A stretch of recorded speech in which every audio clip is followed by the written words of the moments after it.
Halo, salam sejahtera untuk teman-teman semuanya. Semoga semuanya sehat selalu ya. Dan tetap di rumah demi memutus mata rantai penyebaran COVID-19. Kita hanya boleh keluar rumah untuk hal-hal yang penting saja ya. Untuk itu, saya Dea Angelina, siswi SMA Budia Wacana, ingin berbagi pengalaman menarik, terutama untuk teman-teman yang mencari sekolah baru di tingkat SMA. Saya senang sekali bersekolah di SMA Budia Wacana, karena sekolah yang berbasis 4.0 ini selalu dinamis melangkah maju seiring perkembangan zaman. Oleh sebab itu, saya mengajak teman-teman semua untuk bergabung bersama SMA Budia Wacana.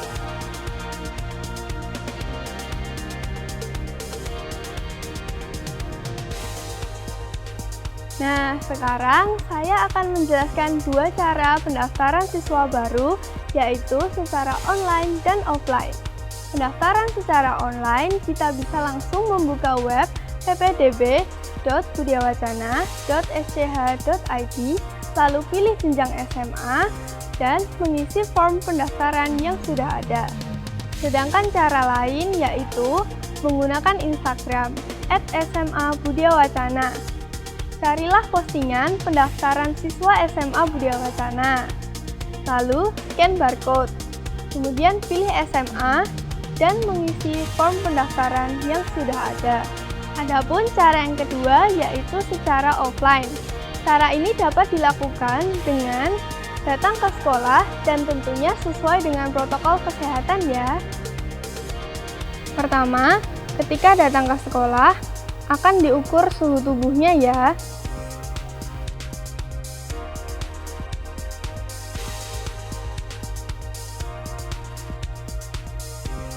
Lalu, diarahkan untuk cuci tangan dengan sabun.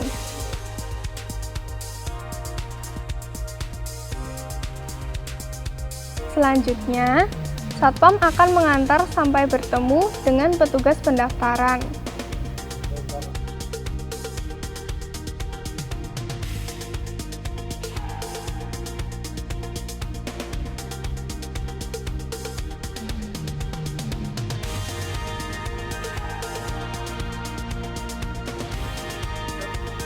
Nah, setelah semua prosedur pendaftaran selesai dan dinyatakan diterima, barulah calon siswa baru melengkapi administrasi, baik yang berupa dokumen maupun keuangan. Demikian informasi lengkap mengenai pendaftaran siswa baru. Selanjutnya, dengan senang hati, kami menantikan kehadiran teman-teman semua untuk bergabung bersama SMA Budia Wacana. Terima kasih, Tuhan memberkati. Semoga sehat selalu ya. Dadah!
momen khusus Thanksgiving ini, kita mau bersyukur bersama untuk apa yang sudah, sedang, dan akan Tuhan kerjakan dalam hidup kita.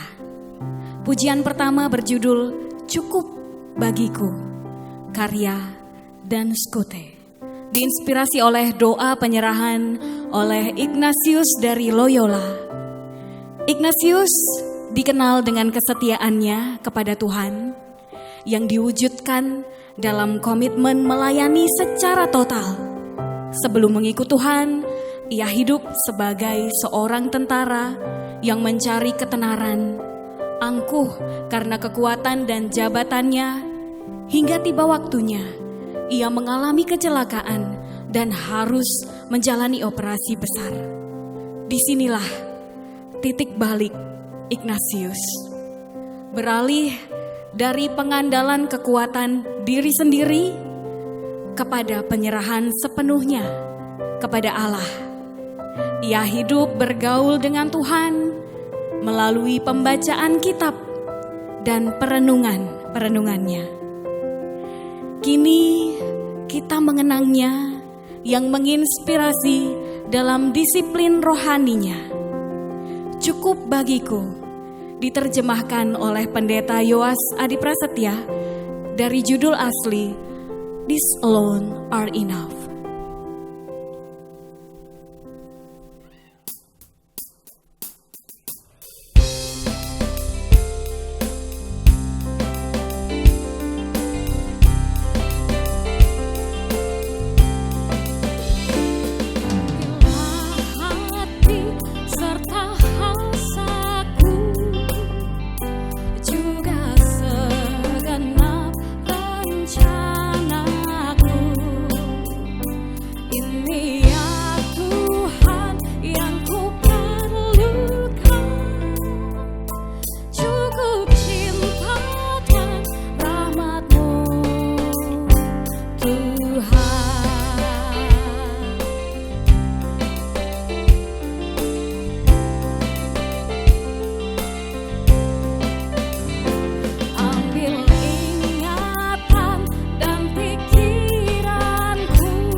Shalom, apa kabar keluarga Gejayan dimanapun saudara berada?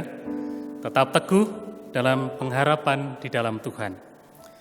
Mari kita bersama-sama mempersiapkan diri dan hati kita untuk mengikuti ibadah daring pada hari ini dengan kita mempersiapkan Alkitab kita, mempersiapkan persembahan kita, mempersiapkan dengan berpakaian yang rapi. Kita duduk tenang bersama dengan keluarga hingga ibadah selesai. Jemaat Tuhan yang terkasih, saat ini kami mohon perhatian pada Bapak Ibu Saudara untuk menyampaikan beberapa hal sebagai berikut. Bahwa ibadah minggu ini pada tanggal 7 Juni 2020 dilaksanakan secara daring atau online mulai pukul 8 pagi dan juga dapat didengar di Radio Petra pukul 12 siang nanti. Yang kedua, mulai bulan Juni 2020, semua aktivitas gereja, baik itu persekutuan maupun pembinaan-pembinaan yang ada sebelum masa pandemik dilakukan, sesuai hari masing-masing kegiatan tersebut secara online. Namun waktunya dapat disesuaikan. Adapun kegiatan persekutuan maupun pembinaan seperti yang tertera di slide berikut ini. Persekutuan dewasa muda akan mulai jam 6 sore setiap hari Senin, kemudian juga ada SOD, SOC setiap Selasa ke-1, ke-3, dan ke-4, doa malam setiap Selasa ke-2, KUL, Kompas setiap Selasa ke-4. Begitu juga dengan doa pagi diganti dari menjadi doa sore setiap hari Rabu jam 4 sore. Kemudian persekutuan wilayah kita akan mengadakan setiap hari Kamis ke-2 dan ke-4. Kemudian juga persekutuan pemuda hari Jumat jam 6 sore. Persekutuan remaja setiap hari Sabtu jam 5 sore. Ibadah anak setiap hari Minggu pukul 10 pagi. Yang ketiga, program Sapa Sahabat mulai bulan Juni diadakan secara online setiap hari Rabu jam 7 malam untuk Sapa Sahabat Anak. Yang keempat, tim doa memanggil Bapak Ibu Saudara jemaat untuk beribadah di dalam ibadah doa malam secara virtual yang akan diadakan pada hari Selasa tanggal 9 Juni 2020 jam 6 sore melalui aplikasi Zoom. Tema doa malam kita adalah doa kita sejalan dengan rencana Allah. Pelayan firman Pendeta Paulus Lee. Bagi Bapak Ibu Saudara yang rindu bersekutu dan dalam doa malam, bisa menghubungi Saudara Agung dengan nomor telepon 0813 2761 8710 untuk mendapatkan undangan atau link Zoom-nya. Yang kelima, pada hari ini kita akan memberikan persembahan Thanksgiving. Jemaat dapat memberikan persembahan melalui cara sebagai berikut.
Layanan klinik sementara masih belum dilayankan.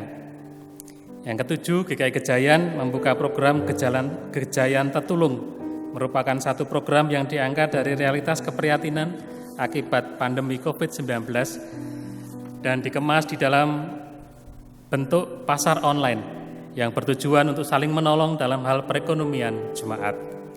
Program ini diutamakan untuk anggota jemaat dan aktivis yang sudah punya usaha, yang baru akan membuka usaha, dan yang sedang membutuhkan pekerjaan. Informasi selengkapnya dapat dibaca di Warta Jemaat. Yang kedelapan, tanggap darurat COVID-19 diwujudkan dalam kegiatan sebagai berikut.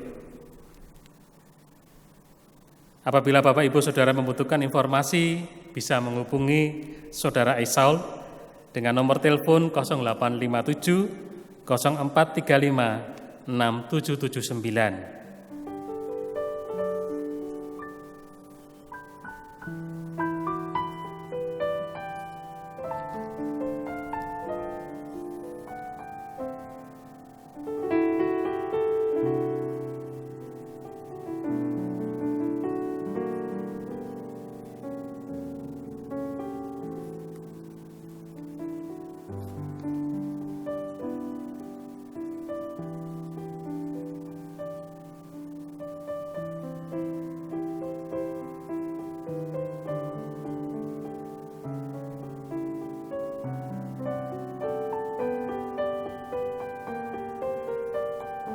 Kantor gereja tetap buka sesuai dengan jam kerja yang tertera di dalam warta jemaat.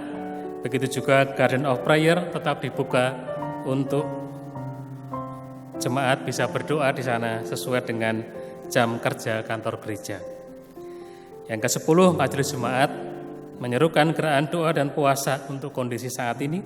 Kiranya Tuhan berkenan memberkati, memelihara, dan menyertai kita semuanya, sehingga keluarga tetap sehat, dan kita tetap dapat beribadah dengan baik, serta penyebaran COVID-19 dapat dihentikan di seluruh dunia. Yang sakit, yang terpapar virus dapat dipulihkan, serta keadaan masyarakat, bangsa, negara, dan dunia dapat dipulihkan kembali. Pada pagi hari ini kita akan bersama-sama beribadah dengan tema Bersyukurlah dan jadilah kabar baik bagi dunia, dengan pelayan firman Pendeta Paulus Lee. Bersama dengan keluarga, mari kita siapkan hati untuk memuji dan memuliakan nama Tuhan, serta kita mendengarkan sabda Tuhan. Mari kita bersama-sama memasuki saat teduh.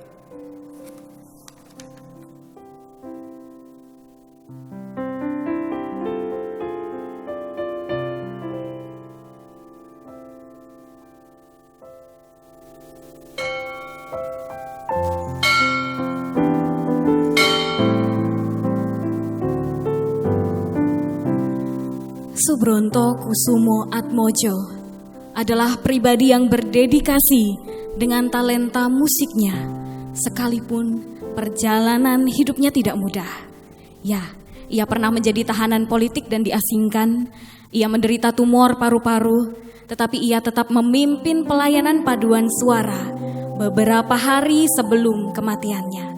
Dari banyak lagu gereja yang diciptakannya, kita akan menyanyikannya. Kidung Jemaat 1. Haleluya, pujilah. Biarlah hati kita datang dengan pujian kepada Tuhan yang mengundang kita dalam ibadah syukur ini.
Mari jemaat, kita mengawali kebaktian Thanksgiving kita ini dengan bersama-sama mengucapkan pengakuan demikian.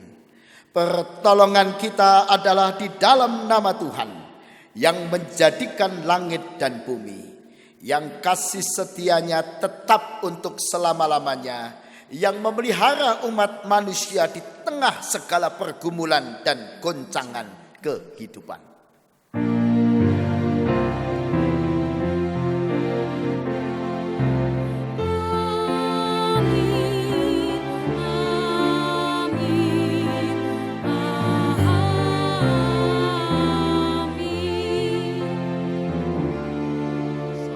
Salam bagimu, salam bagimu.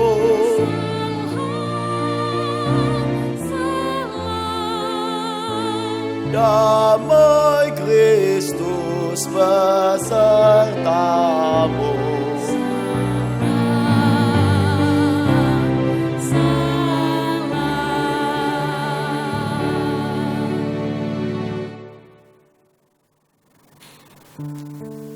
Mari kita mengaku dosa di hadapan Tuhan, Allah yang mengenal hati kita.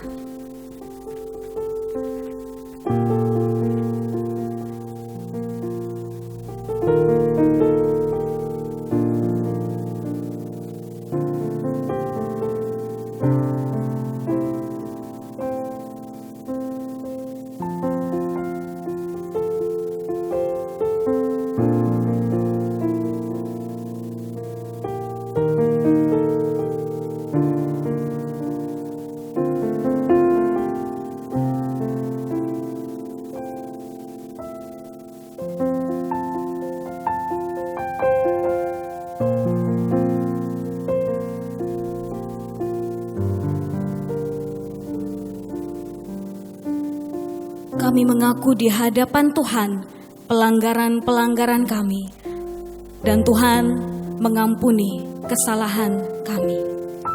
Amin. Mari jemaat, dengan bangkit berdiri kita hendak menerima berita anugerah yang dibacakan dari Yesaya 12 ayat 1 sampai 3. Bagi saudara dan saya yang sungguh-sungguh mengaku dosa dan bertobat, maka sebagai hamba Yesus Kristus kami memberitakan berita anugerah demikian. Pada waktu itu engkau akan berkata, aku syukur kepadamu ya Tuhan, karena sungguh pun engkau telah murka terhadap aku, tetapi murkamu telah surut dan engkau menghibur aku. Sungguh Allah itu keselamatanku, aku percaya dengan tidak gemetar. Sebab Tuhan Allah itu kekuatanku dan mazmurku, Ia telah menjadi keselamatanku. Maka kamu akan menimba air dengan kegirangan dari mata air keselamatan. Demikianlah berita anugerah dari Tuhan. Syukur kepada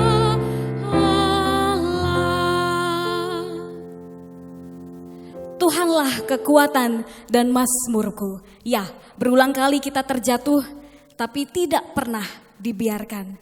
Kejatuhan yang paling dalam adalah dosa.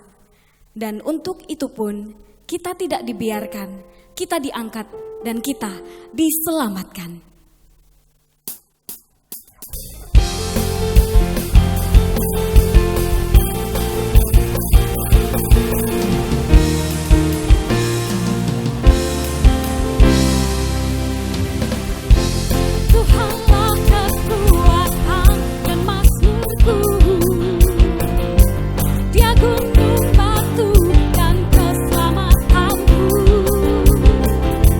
Hanya padamu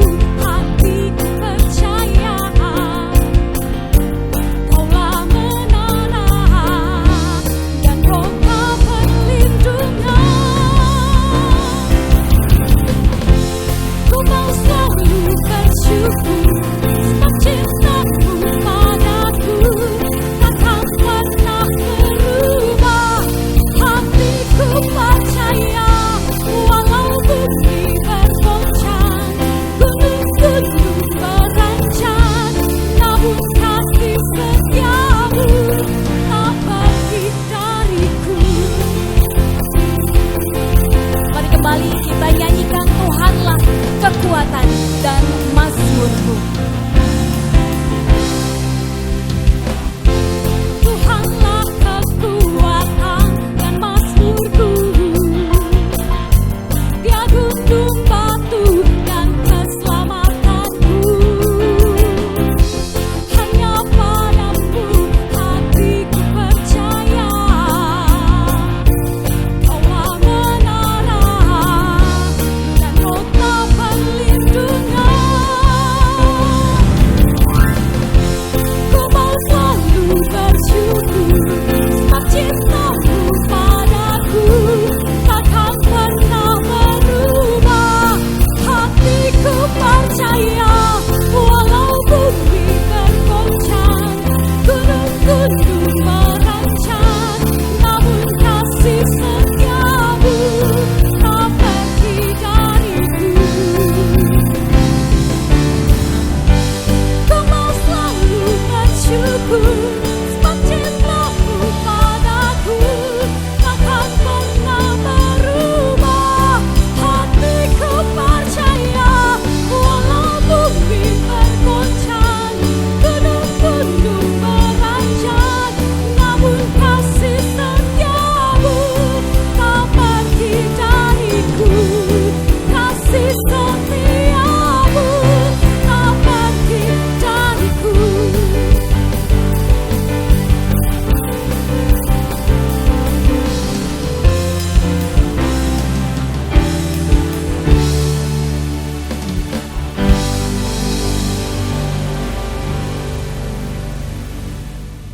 Mari jemaat, kita akan berdoa sebelum kita membaca dan merenungkan firman Tuhan. Mari kita berdoa. Ya Tuhan, kami bersyukur karena hidup kami setiap hari merasakan kedahsyatan kasih Tuhan. Karena itu ya Allah, kami ingin membaca firman. Kami ingin bertumbuh di dalam sabdamu. Kami ingin terus menjadi berkat buat sekeliling kami. Tolonglah kami yang lemah juga hamba-Mu ini, supaya dalam kelemahan kami dimampukan untuk belajar dan memahami.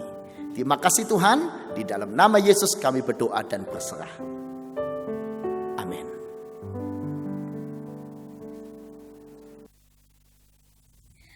Kitab Keluaran pasal 23 ayat 10 sampai dengan 19.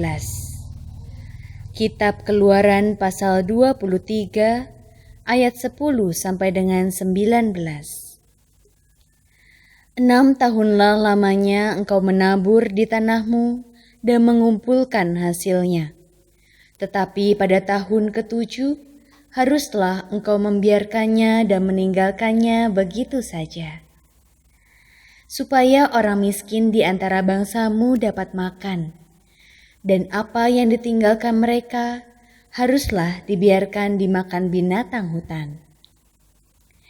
Demikian juga kau lakukan dengan kebun anggurmu dan kebun zaitunmu. 6 harilah lamanya engkau melakukan pekerjaanmu, tetapi pada hari ke-7 haruslah engkau berhenti, supaya lembu dan keledaimu tidak bekerja, dan supaya anak budakmu perempuan dan orang asing melepaskan lelah. Dalam segala hal yang kufirmankan kepadamu, haruslah kamu berawas-awas. Nama Allah lain janganlah kamu panggil, janganlah nama itu kedengaran dari mulutmu. 3 kali setahun haruslah engkau mengadakan perayaan bagiku. Hari raya roti tidak beragi haruslah kau pelihara. 7 hari lamanya engkau harus makan roti yang tidak beragi, seperti yang telah kuperintahkan kepadamu pada waktu yang ditetapkan dalam bulan Abib. Sebab dalam bulan itulah engkau keluar dari Mesir. Tetapi janganlah orang menghadap ke hadiratku dengan tangan hampa. Kau peliharalah juga hari raya menuai, yakni menuai buah bungaran dari hasil usahamu menabur di ladang. Demikian juga hari raya roti, pengumpulan hasil pada akhir tahun. Apabila engkau mengumpulkan hasil usahamu dari ladang, 3 kali setahun semua orangmu yang laki-laki harus menghadap ke hadirat Tuhanmu, Tuhan. Janganlah kau persembahkan darah korban sembelihan yang kepadaku, beserta sesuatu yang beragi. Dan janganlah lemak korban hari rayaku bermalam sampai pagi. Yang terbaik dari buah bungaran hasil tanahmu haruslah kau bawa ke dalam rumah Tuhan Allahmu. Janganlah kau masak anak kambing dari susu induknya. Demikianlah sabda Tuhan.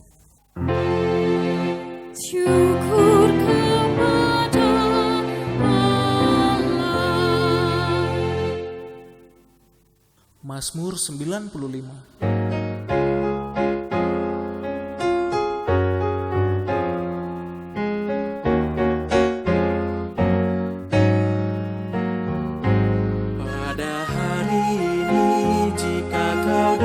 Suaranya, janganlah keraskan hatimu. Pada hari ini jika kau dengar suaranya, janganlah keraskan hatimu. Mari kita bersorak-sorai untuk Tuhan, bagi Dia gunung batu keselamatan kita. Menghadapnya dengan nyanyian syukur dan bersorak baginya dengan bermazmur. Pada hari ini jika kau dengar Suaranya, janganlah keraskan hatimu. pada hari ini jika kau dengar Suaranya, janganlah keraskan hatimu.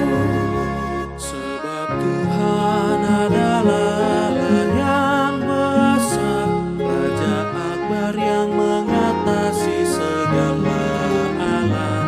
Bagian bumi terdalam puncak gunung-gunung, lautan daratan kepunyaan Tuhan. pada hari ini Jika kau dengar suaranya, janganlah keraskan hatimu. pada hari ini jika kau Dengar suaranya, janganlah keraskan hatimu.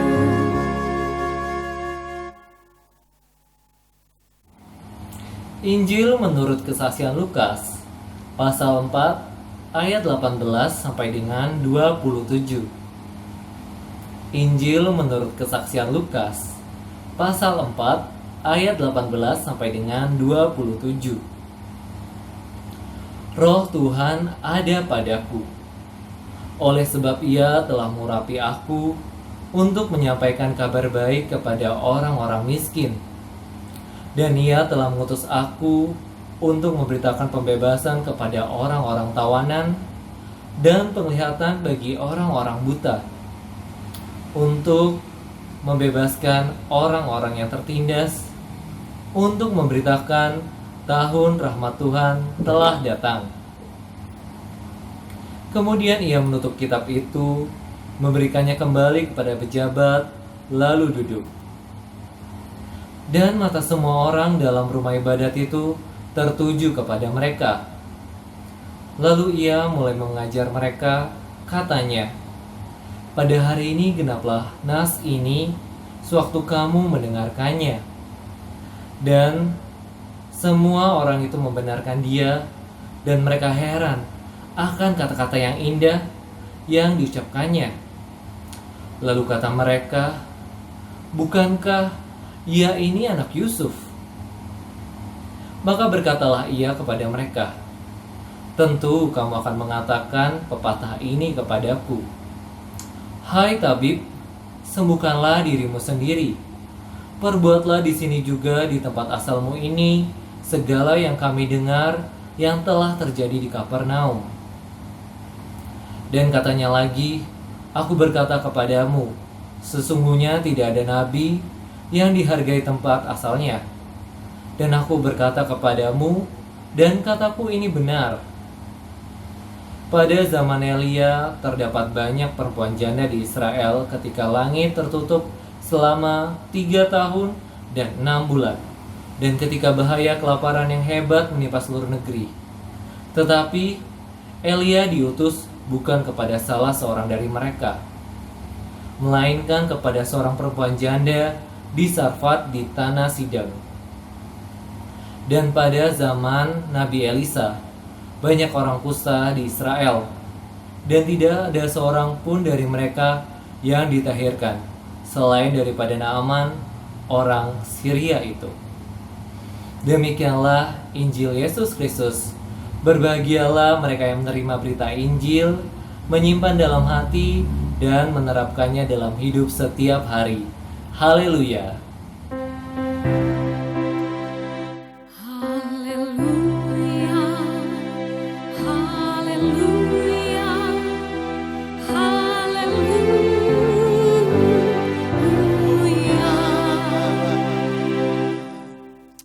Shalom, jemaat yang dikasihi Tuhan, apa kabar semuanya? Mari kita tetap bersemangat di saat dan di masa seperti ini. Ada seorang ibu, dia bersaksi pada teman-temannya dengan penuh kegembiraan, dengan penuh sukacita. Kenapa saudara? Dia bersaksi.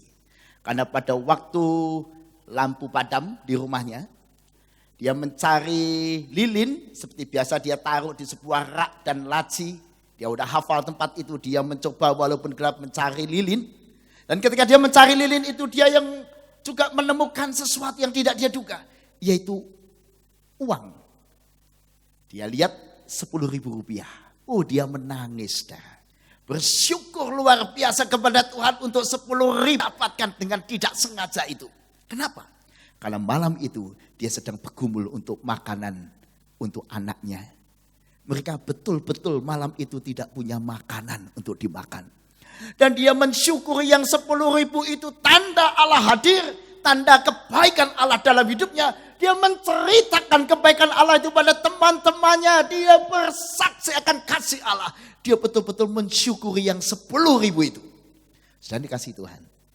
Mungkin sebagian di antara kita mulai bertanya-tanya. Kok aneh ya? Uang 10.000 aja kok bisa gembira.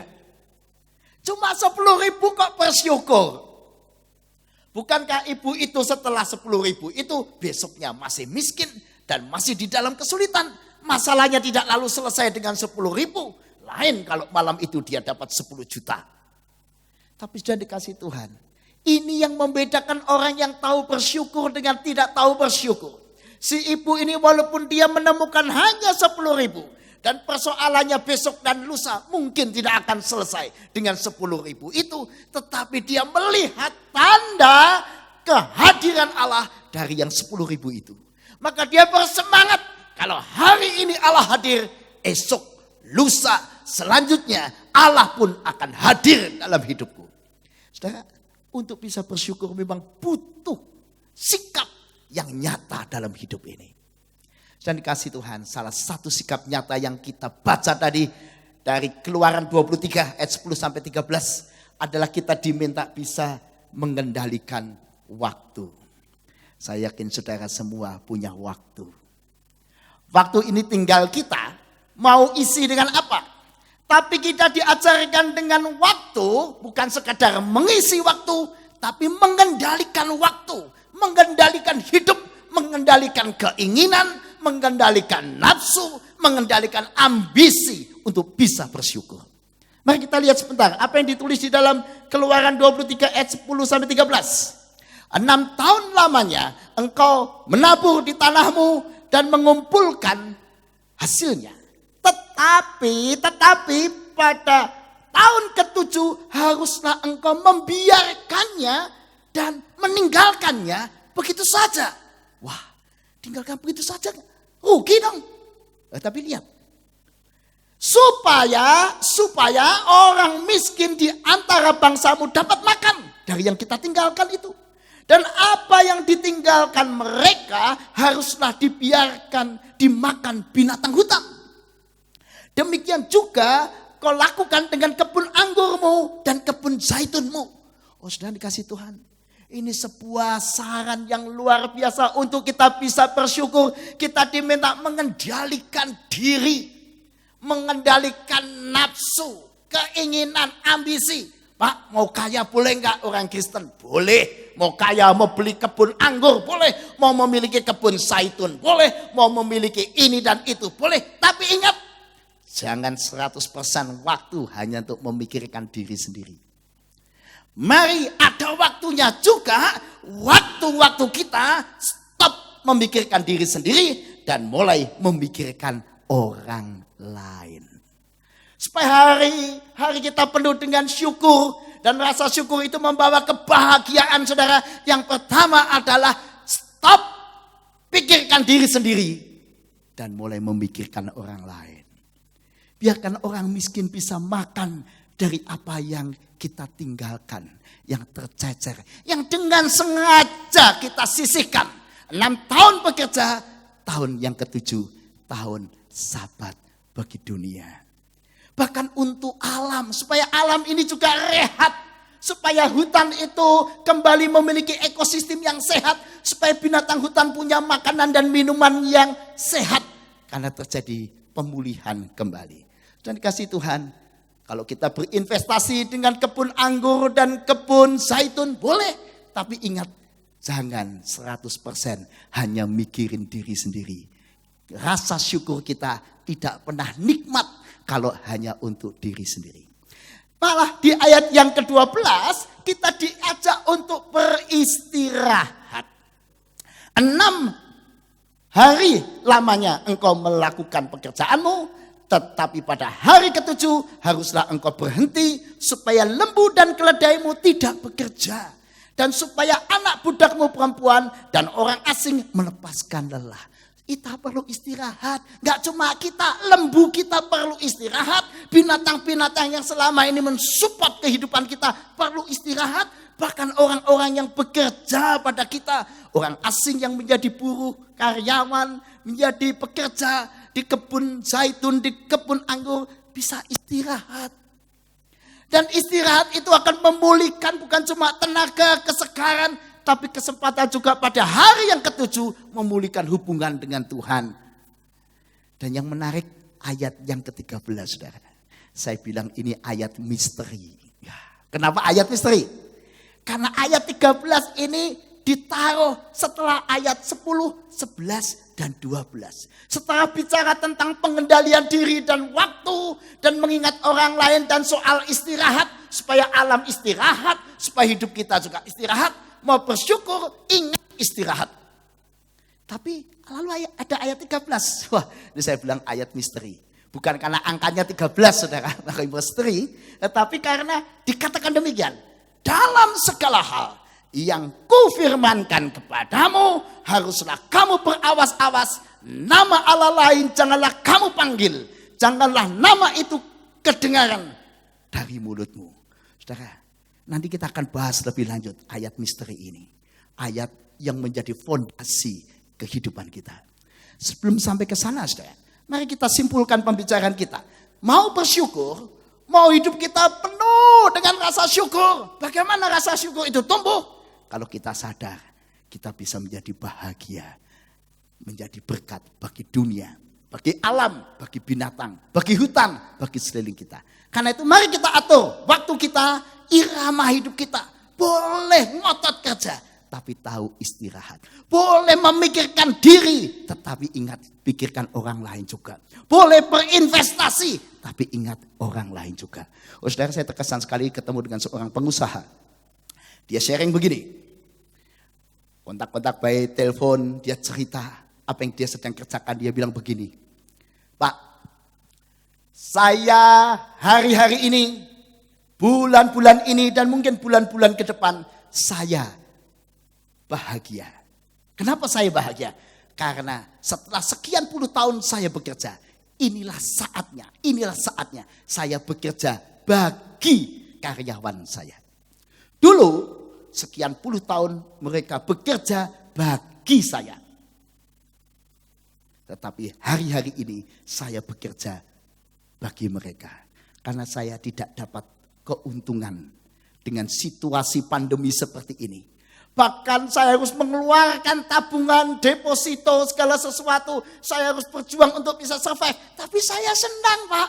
Kenapa? Saatnya lah saya sekarang bekerja untuk menghidupi mereka. Supaya keluarga mereka tetap makan, supaya keluarga mereka tetap hidup, supaya mereka tetap survive. Ini bentuk terima kasih saya. Dulu mereka bekerja untuk saya, sekarang saya bekerja untuk mereka. Ini luar biasa. Apakah saudara dan saya bisa bersyukur di tengah pandemi ini? Ketika kita melakukan sesuatu, ada saatnya kita memikirkan orang lain yang lebih lemah dari kita. Orang yang kurang beruntung dibanding kita, yang hari ini tidak punya kekuatan, apalagi di tengah pandemi ini. Saudara dan saya diberi investasi. Mau bersyukur, seni investasi. Jangan cuma investasi bentuk materi, ladang, kebun yang menghasilkan, tapi investasi, waktu, sosial, bersosialisasi.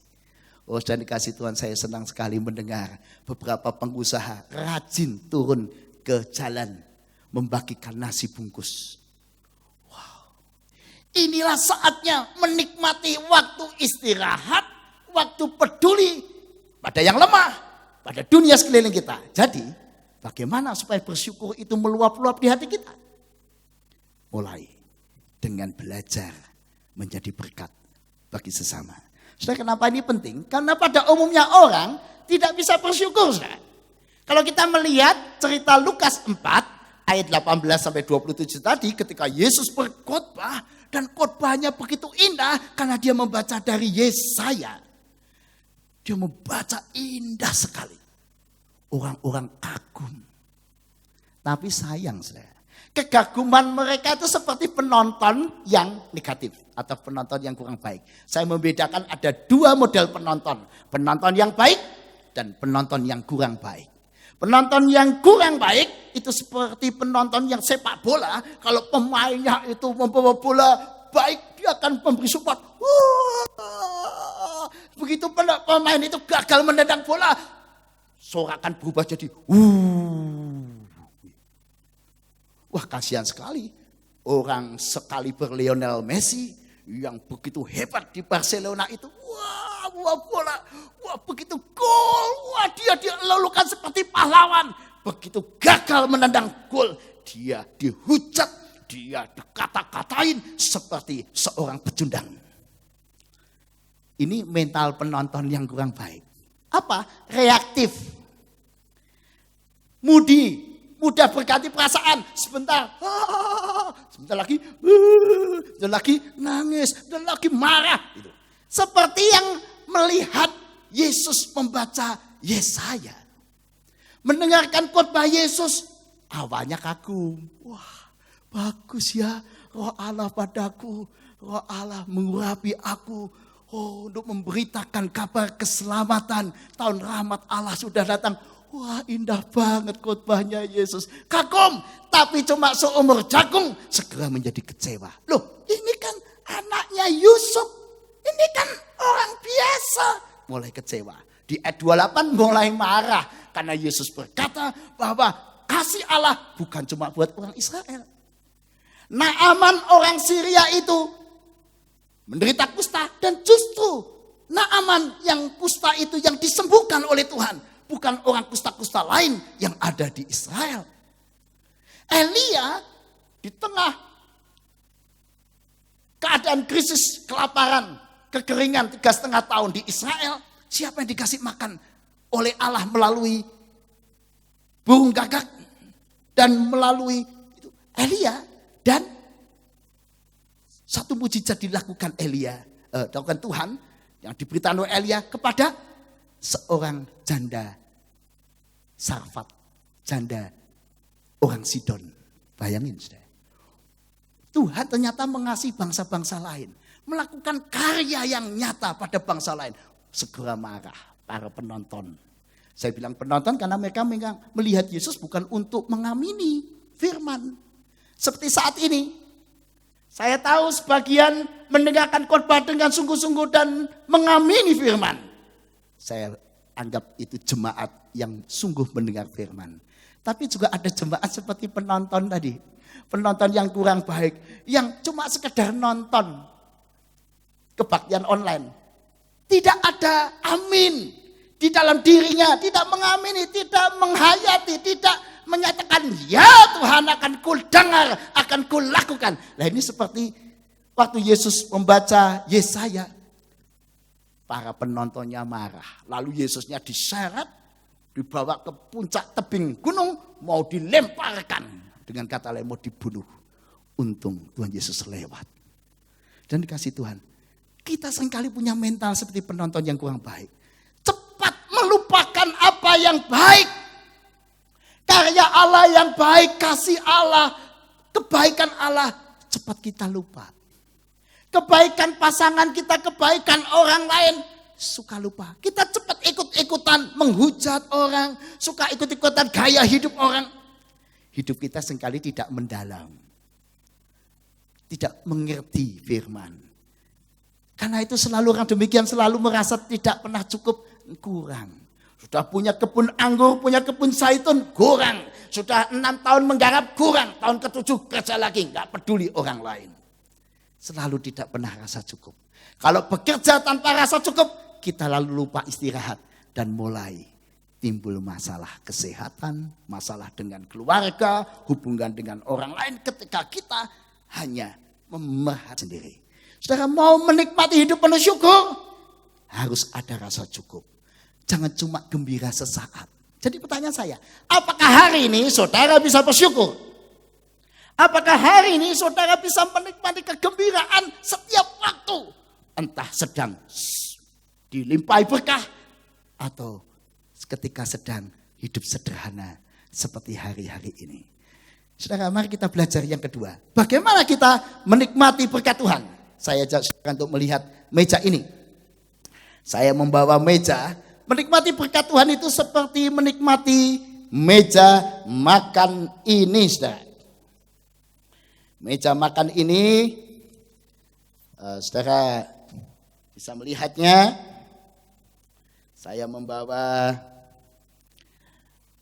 makanan-makanan. Ya. Nah, saudara pasti pagi ini sudah makan bukan? Nah, mari kita lihat saudara, bagaimana kita menikmati berkat Tuhan. Yang kedua saudara, kalau kita mau menikmati berkat Tuhan itu seperti kita ada di tengah meja makan ini. Kita harus tahu seni menikmatinya. Kalau saudara memiliki ikan, saya sengaja sediakan ikan-ikan. Waduh, ini ikannya durinya banyak, tapi enak bergizi. Saudara, kalau kita mau menikmati ikan saudara, apa yang harus kita lakukan? Menikmati ikan? Seperti menikmati pisang, langsung diambil dan dimakan, wah kita kena durinya. Menikmati ikan, harus tahu seninya. Seni menikmati ikan adalah, saudara harus mengambil hati-hati, ambil dagingnya dan jangan sampai mengambil tulangnya atau durinya. Wah ini ada durinya. Durinya. Hati-hati.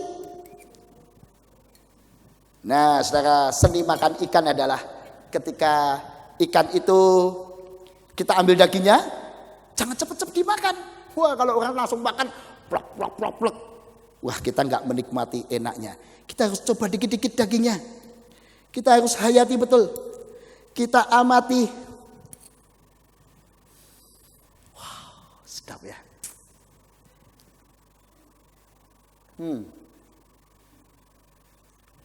Gurih. Agak pedas kalau ada sambelnya dikit. Segar. Luar biasa ikan ini. Bentuknya, teksturnya.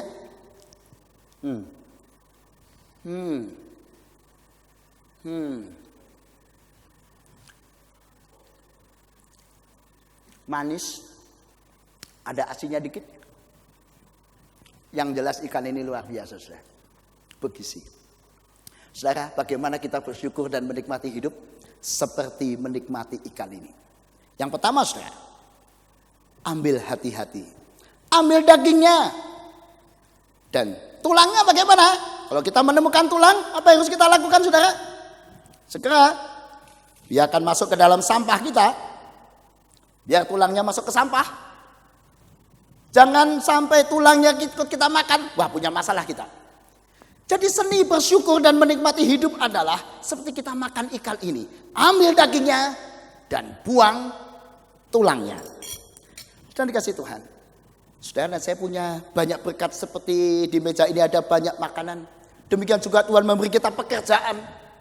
Tuhan memberi kita keluarga. Tuhan memberi kita tubuh ini. Tapi ingat, pekerjaan juga harus diperlakukan sama seperti kita makan ikan. Ambil dagingnya, apa yang baik. Dan jangan makan durinya. Dalam pekerjaan, esensi pekerjaan dagingnya. Supaya kita bisa memuliakan Tuhan lewat pekerjaan. Tapi ada daging, ada duri juga kadang-kadang di tengah pekerjaan. Hubungan dengan orang lain yang mungkin kurang mesra. Sikap supplier, kompetitor, bahkan mungkin orang-orang cantik di sekeliling tempat kerja kita, orang-orang tampan di sekeliling tempat kerja kita. Hati-hati, jangan ikut dimakan. Biarkan itu seperti duri yang jatahnya di tempat sampah itu.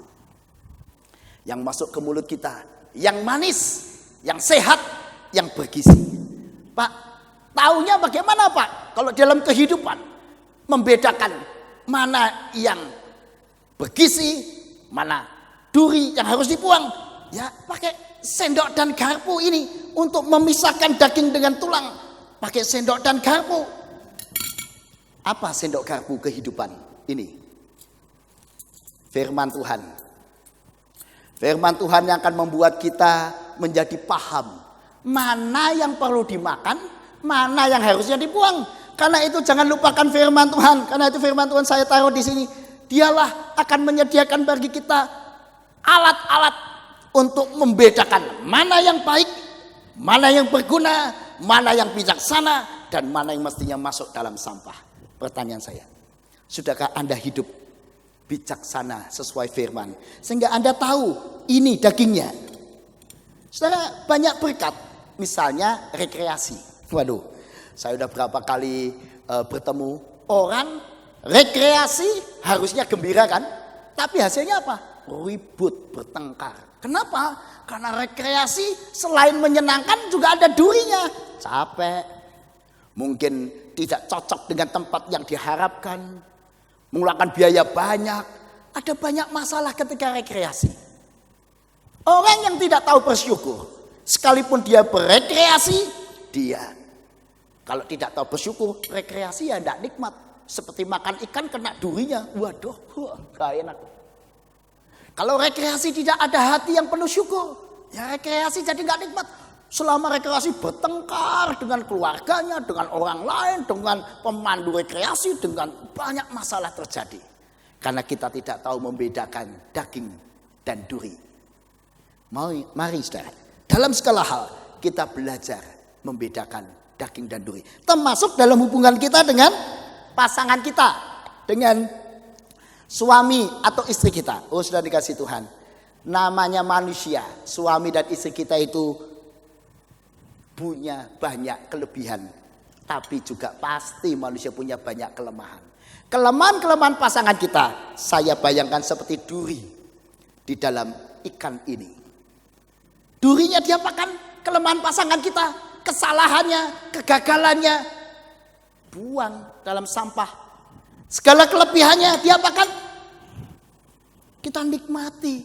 Wah, aku bersyukur punya suami. Tiap pagi selalu menyediakan teh hangat buat saya. Nggak pernah lupa Pak. Tiap pagi ketika saya sedang capek. Ma, minum dulu tehnya hangat-hangat. Wah Pak, luar biasa. Apa yang baik dari pasangan kita ingat, kita nikmati. Saya bersyukur punya pasangan yang baik. Bagaimana dengan kelemahannya, kekurangannya? Buang dalam sampah. Jangan diingat-ingat. Maukah saudara dan saya juga melihat suami kita dengan cara yang demikian juga? Apa kelebihan suami saya? Waduh Pak, suami saya istimewa Pak, dia peduli dengan saya. Dia bukan suami yang sempurna, tapi dia selalu tiap malam memberi satu kuntum bunga kepada saya. Luar biasa. Tapi saya juga mau banggakan saudara, seorang istri yang di-sharingkan oleh suaminya. Suaminya berkata, Pak, saya bersyukur punya seorang istri. Dia tahu hobi saya menonton bola. Maka pada waktu saya menonton bola, dia menyediakan kopi hangat dan dia menemani saya menonton bola. Padahal Pak, dia tidak suka bola. Tapi dia menemani saya. Dia menemani saya sesuai kesukaan saya. Saya bersyukur. Saya lihat sang suami dan sang istri masing-masing belajar menikmati kelebihan pasangannya. Kelebihan pasangannya dinikmati seperti daging dari ikan ini, membawa gizi kehidupan rumah tangga. Kelemahannya, kegagalannya, buang dalam sampah. Saudara, dengan kata lain saya mengajak saudara untuk melakukan hal berikut. Kalau ada kelebihan-kelebihan pasangan kita, jangan lupakan saudara, catat. Kalau hari ini setiap saudara saya beri kertas. Dan saya minta mencatat apa kelebihan suamimu, apa kelebihan istrimu. Dalam waktu 1 menit, berapa yang Anda dapat temukan? Ya, apa kelebihan suamimu, apa kelebihan istrimu? Ya, dalam 1 menit, ya, cepat. Menemukan berapa?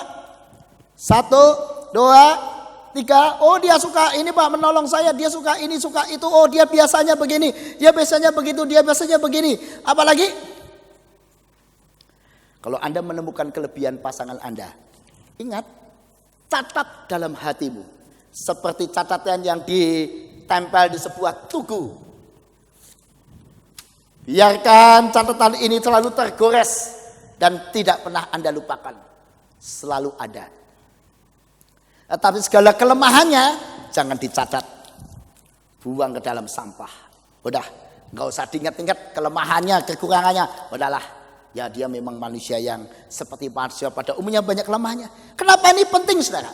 Karena hari ini banyak orang dikasih suami, dikasih istri, waktu menikah bersyukur.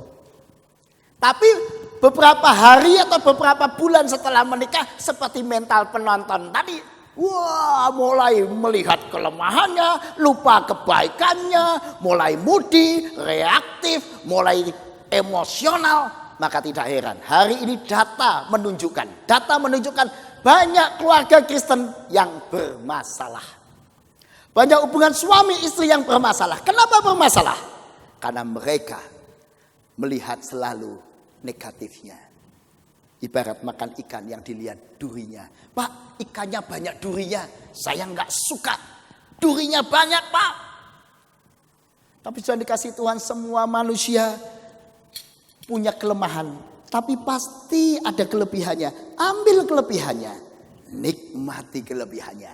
Dan buang tulangnya. Itu cara dan seni mengucap syukur. Mari kita belajar seni mengucap syukur. Dengan gunakan firman. Pertanyaannya saudara, maukah saudara menjadikan pasangan dan keluarga saudara juga dengan cara yang sama, melihat kebaikannya dan terus tampil dalam tugu kebaikan dirimu. Sehingga engkau nggak lupa, Pak, saya ingat betul Pak, kebaikan pasangan saya.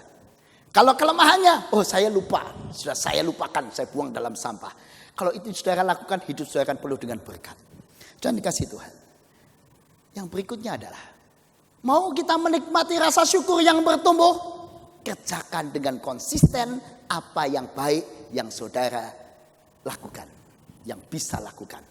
Hal baik yang bisa dilakukan akan menumbuhkan rasa cinta, akan menumbuhkan rasa syukur. Contoh seorang ibu, saudara.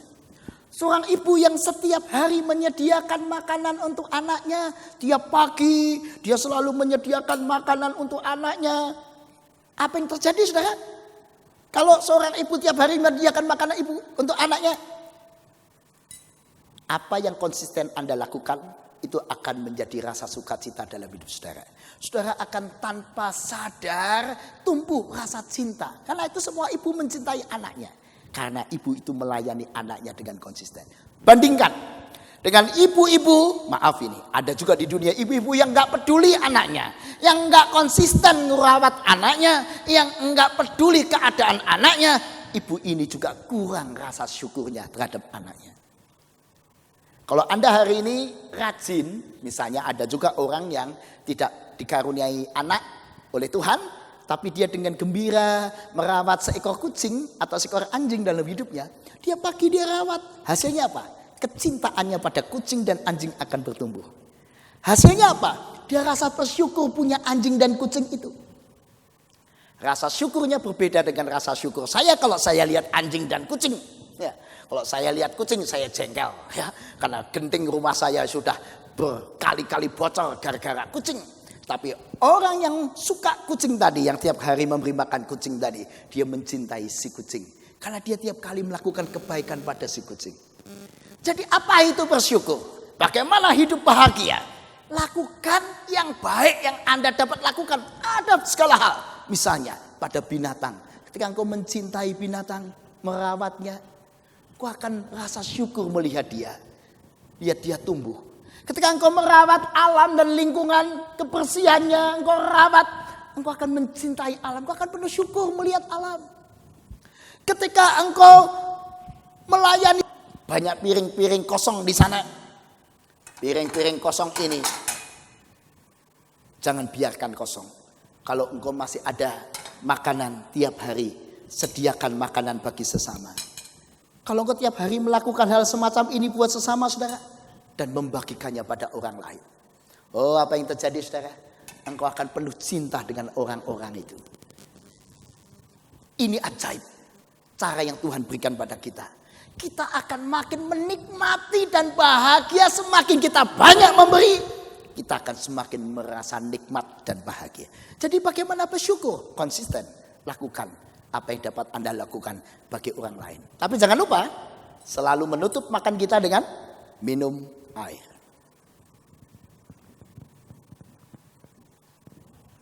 Segar sekali. Karena air ini memang sangat penting dalam kehidupan kita. Katanya kita butuh paling tidak 2 liter air. Air, saya bayangkan yang mengisi hidup kita supaya sehat dan segar adalah kasih Allah. Cinta kasih perlu kita minta, perlu kita minum setiap hari. Tuhan, berikan aku cintamu. Tuhan, penuhi aku dengan kasihmu.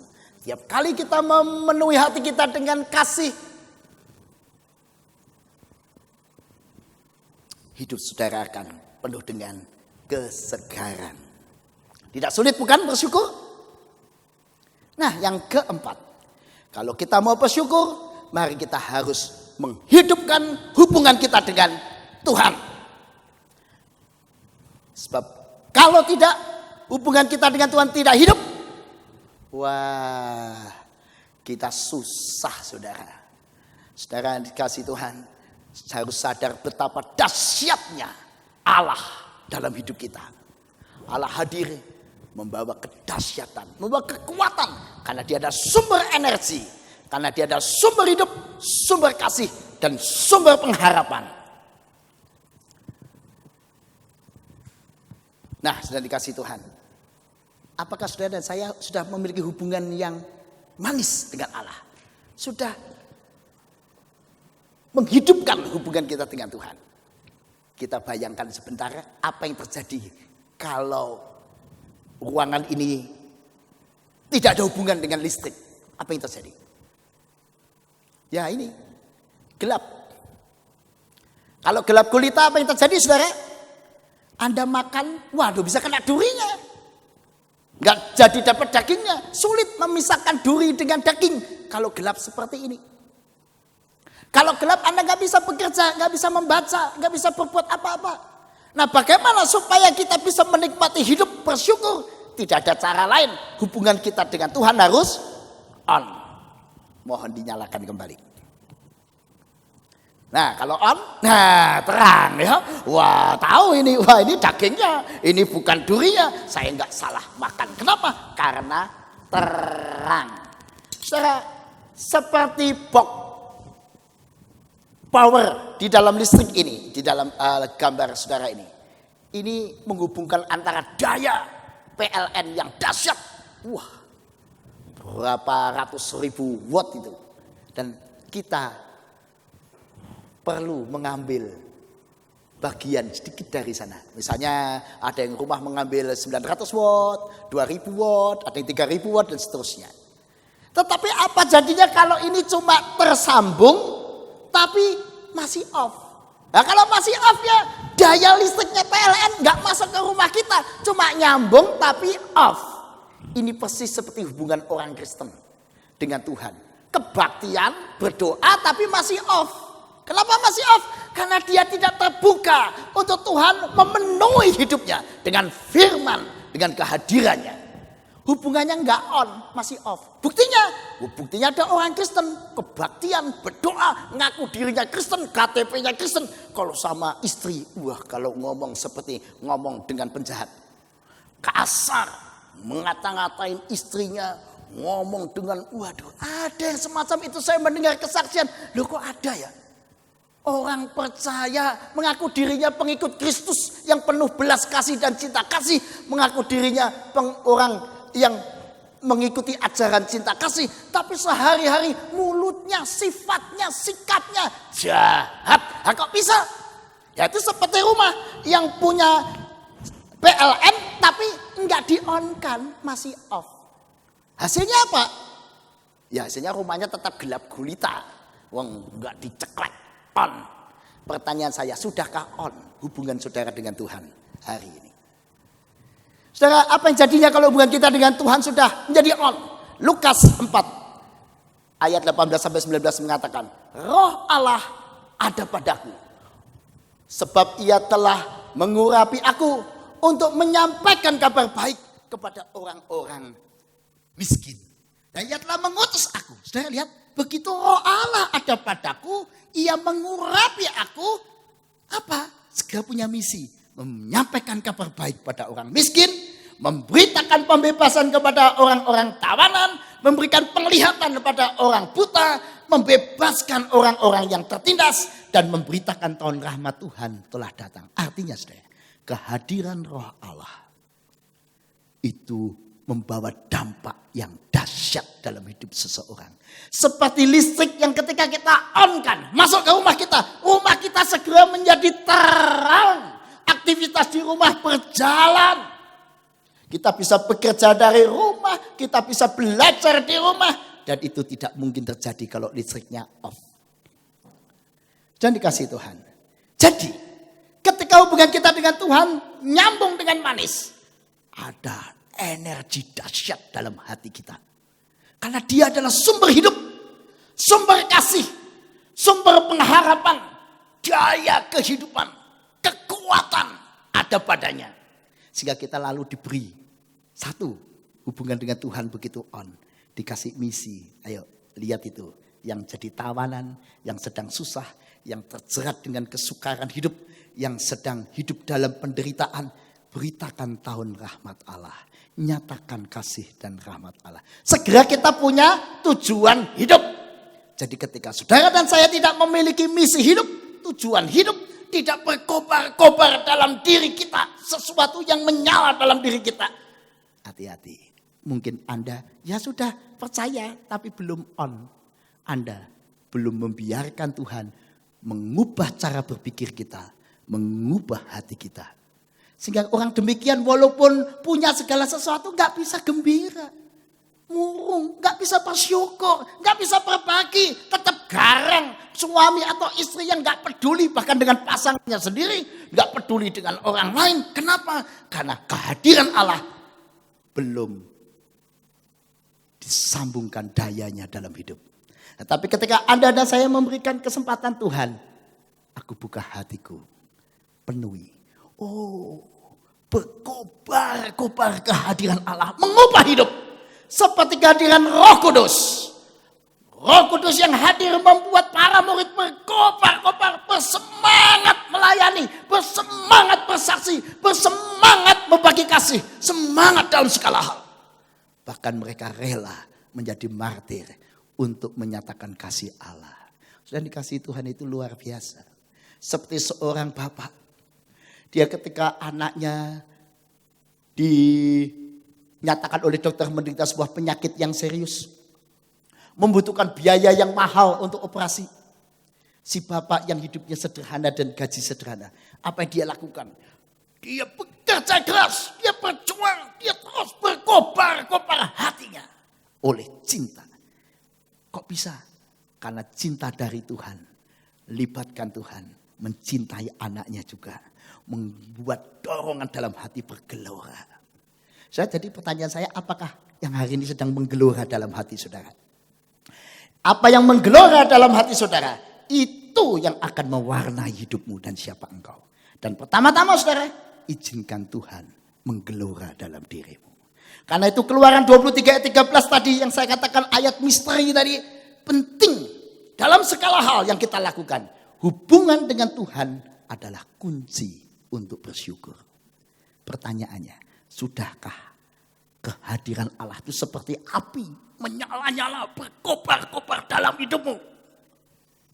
Saya terkesan saudara, ada seorang bilang, Pak, saya ingin melayani Tuhan. Walaupun di rumah, beritahu saya apa yang dapat saya lakukan. Oh, tentu saja ada banyak dilakukan Gejayan. Saya ceritakan ini yang Gejayan lakukan. Kita bisa melayani sesama dari rumah. Iya Pak, semangat. Tiap berapa hari telepon, Pak saya lakukan ini Pak. Ada pengusaha yang tiap hari itu, jam 4 sore itu, selalu ada di jalan. Membagikan makanan. Tiap hari berkobar-kobar semangatnya. Hari ini di jalan Gejayan. Besok di jalan sana, besok di jalan sana. Membagi makanan di perempatan tiap hari. Kok bisa berkobar-kobar? Karena ada roh Allah di dalam hidupnya. Ada seorang istri yang masa-masa tinggal bersama suami, dia penuh dengan semangat. Padahal, maaf ini, suaminya bukan orang yang mudah. Orang yang sulit berkomunikasi, mudah marah, temperamen. Tetapi ibu ini penuh dengan cinta, selalu mengampuni, selalu mengampuni, selalu mengampuni, selalu mengampuni, selalu mengampuni. Kok bisa selalu mengampuni? Karena di dalam hatinya berkobar-kobar kasih yang dari Tuhan. Dia menangkap yang baik dari suaminya. Dia bersyukur atas suaminya dengan segala kelemahannya. Dan dia buang ke dalam sampah duri-duri yang suaminya berbuat melukai dirinya. Dia lupakan. Maka keluarga ini tetap utuh, tetap bertahan. Sang istri tetap tersenyum kemana-mana. Dia banggakan suaminya. Karena roh Allah dalam dirinya. Pertanyaan saya, sudahkah roh Allah berkobar-kobar dalam hidup saudara? Saudara, karena itu mari kita ringkas apa yang kita bicarakan. Yang pertama saudara, mau hidup penuh syukur? Bangunlah dengan jadi berkat. Yang kedua, mau hidup penuh dengan syukur dan berbahagia? Nikmati cara berkat Tuhan dengan cara yang benar. Ambil dagingnya, buang durinya. Belajarlah menikmati berkat Tuhan. Jangan hanya bersyukur menerima berkat. Belajar bagaimana menikmatinya dengan bijaksana. Yang ketiga, orang yang bersyukur penuh dengan kebahagiaan. Dia konsisten melakukan apa yang baik yang dia lakukan setiap hari. Yang terakhir, biarkan Tuhan hadir menguasai hidup kita. Apakah apinya menggelora dalam dirimu? Berbagi kasih terasa ringan. Memberikan persembahan terasa ringan. Melayani pasangan kita terasa ringan. Semuanya menjadi ringan. Kalau apinya, energi kasih Allah menggelora dalam diri kita. Mari kita lipat tangan, kita berdoa. Ya Tuhan, terima kasih. Kami tidak hidup sendiri. Tapi kami bersama Tuhan yang menggelori kami. Karena kehadiran Tuhan membuat hidup kami bagaikan dibakar oleh api kasih itu. Sehingga kami saat ini senang, berbahagia. Boleh memikirkan orang lain. Boleh memikirkan sesama kami. Dan pakailah kami Tuhan. Dan waktu-waktu diri kami juga untuk peduli pada orang lain. Sebagai tanda syukur. Sebagai tanda cinta kami kepada Tuhan dan sesama. Penuhilah kami dengan api-Mu Tuhan. Supaya kasih-Mu itu menggelora dalam diri kami. supaya kami tidak pernah lelah untuk membuang duri-duri kehidupan yang suka melukai kami. Dengan penuh syukur kami memakan semua daging kehidupan yang bergizi, yang baik, yang positif. Ajar kami terhadap suami kami, terhadap teman kami, terhadap keluarga kami, terhadap orang tua kami, terhadap anak kami, berani memilah-milahnya, supaya kami hanya mengingat yang baik, dan kami membuang segala kelemahannya di dalam sampah melalui pengampunan. Ya Tuhan, ajarkan kami juga untuk selalu konsisten melakukan hal-hal yang baik, yang berguna buat sesama kami. Gelurakan kami Tuhan, supaya rasa syukur kami dan bahagia kami tidak cuma sesaat seperti seorang penonton, tapi terus dan terus, tak henti-hentinya, pagi, siang, sore, malam, setiap hari, tiap saat. Makin lama makin bertumbuh rasa syukur itu untuk kemuliaan Tuhan. Ya Tuhan, kami ingat dengan sekeliling kami, masyarakat sekeliling kami, orang-orang sekeliling kami yang terdampak karena COVID-19 ini dan segala pandemi ini menyebabkan goncangan kehidupan. Jadikan kami semua alat-alat berkat-Mu di tengah dunia ini. Kami bersyukur mendengar kesaksian-kesaksian yang hebat sebagai tanda kasih mereka kepada Tuhan. Ketika orang berani berbagi kasih dengan sesamanya. Ketika orang berani melakukan karya-karya kebaikan buat dunia sekelilingnya, buat tetangganya. Oh Tuhan, berkati semua orang supaya mereka menggunakan waktu-waktu ini menjadi alat berbagi, waktu-waktu cinta kasih. Ya Tuhan Yesus, kami juga berdoa kiranya Tuhan menolong para peneliti, para ahli, supaya dengan pertolongan dan hikmat dari Tuhan bisa dengan cepat menemukan obat yang terbaik dan vaksin yang tepat untuk mengatasi pandemi COVID-19 ini. Ke dalam tangan-Mu ya Tuhan kami serahkan dunia kami ini. Kami serahkan juga bangsa negara kami, keluarga kami, dan hidup setiap kami. Terpujilah nama Tuhan. Amin.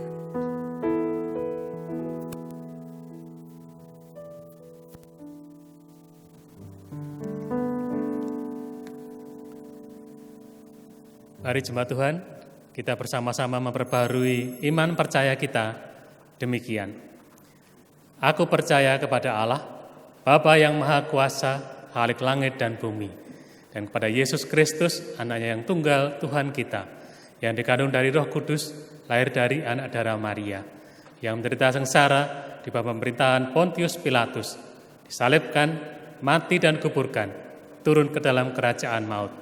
Pada hari yang ketiga, bangkit pula dari antara orang mati, naik ke surga, duduk di sebelah kanan Allah, Bapa yang Maha Kuasa. Dan dari sana Ia akan datang untuk menghakimi orang yang hidup dan yang mati. Aku percaya kepada Roh Kudus, gereja yang kudus dan am, persekutuan orang kudus, pengampunan dosa, kebangkitan orang mati, dan hidup yang kekal. Amin.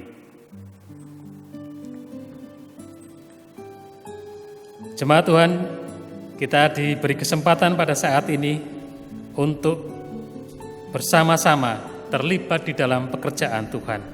Walaupun kita tidak ada di dalam ruang gereja ini. Kita melihat bahwa di gereja kita ada kegiatan gebetan COVID-19 yang merupakan kegiatan nyata kita yang dilakukan oleh tim aksi sosial GKI Gejayan. Untuk itu marilah kita bersama-sama di dalam ibadah Thanksgiving hari ini, kita akan bersama-sama memberikan yang terbaik untuk Tuhan. Kita akan mengumpulkan persembahan melalui transfer ke rekening di gereja kita. Begitu juga bisa memasukkan persembahan itu ke dalam brankas atau kotak persembahan yang berada di lobi gereja, maupun juga bisa menitipkan di kantor gereja setiap jam kerja. Kita akan bersama-sama mengumpulkan persembahan, kita akan mendasari, kita membaca dari Mazmur 50 ayat 14. Mari kita baca bersama-sama. Persembahkanlah syukur sebagai korban kepada Allah, dan bayarlah nasarmu kepada Yang Maha Tinggi.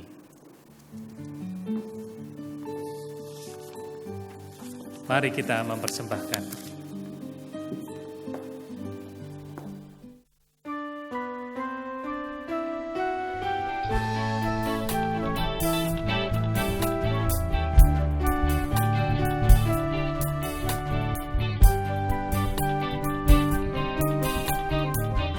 Bawalah persembahanku nanti ke altar yang suci. Semoga Allah Bapa berkenan mengambil tanda cintamu. Bawalah hati yang tak berseri ke altar yang suci. Semoga Allah Bapa berkenan mengambil bunga hatimu. Lenyaplah kesan hampaku lana, seberat ini medan berbakti, perhiaskan niat warna-warni, bagaikan kembang mekar berseri.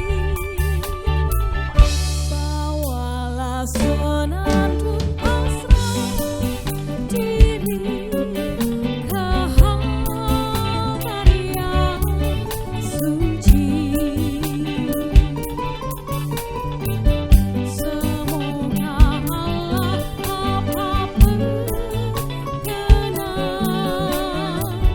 mengambil bakti dirimu.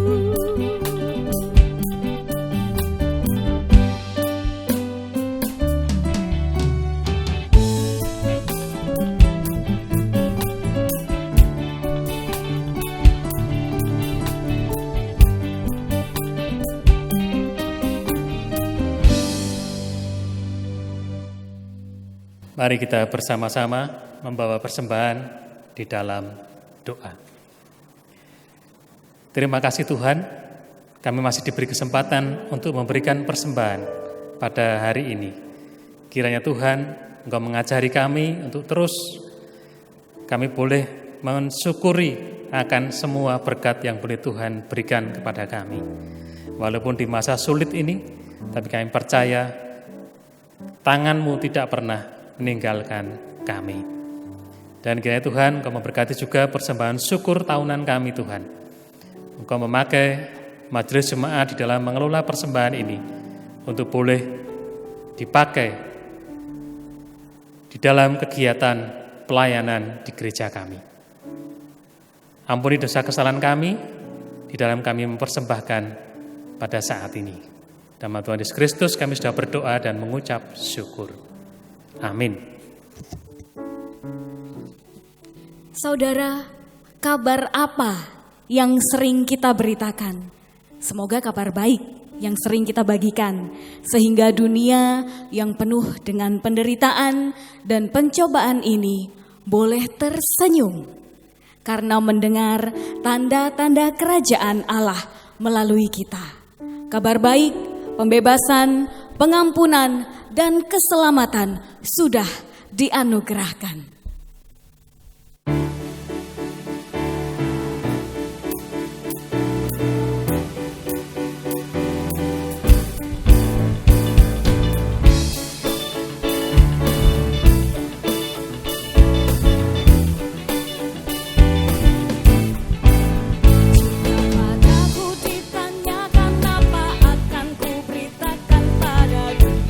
Penderitaan, kan ku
jemaat yang dikasihi Tuhan, mari kita bersama Tuhan.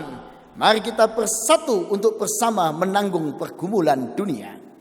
Kami bersedia bersatu untuk bersama menanggung pergumulan dunia. Bawalah penghiburan dan pengharapan dari Tuhan bagi sesama. Kami mau menjadi alat penghiburan dan pengharapan dari Tuhan bagi sesama. Terangilah dan garamilah keluarga dan dunia. Kami bersuka cita menjadi terang dan garam dunia. Kini terimalah berkat Tuhan yang menguatkan dan meneguhkan kehidupan saudara. Tuhan memberkati engkau dan melindungi engkau. Tuhan menyinari engkau dengan wajah-Nya dan memberikan engkau kasih karunia. Tuhan menghadapkan wajah-Nya kepadamu dan memberi engkau damai sejahtera. Amin.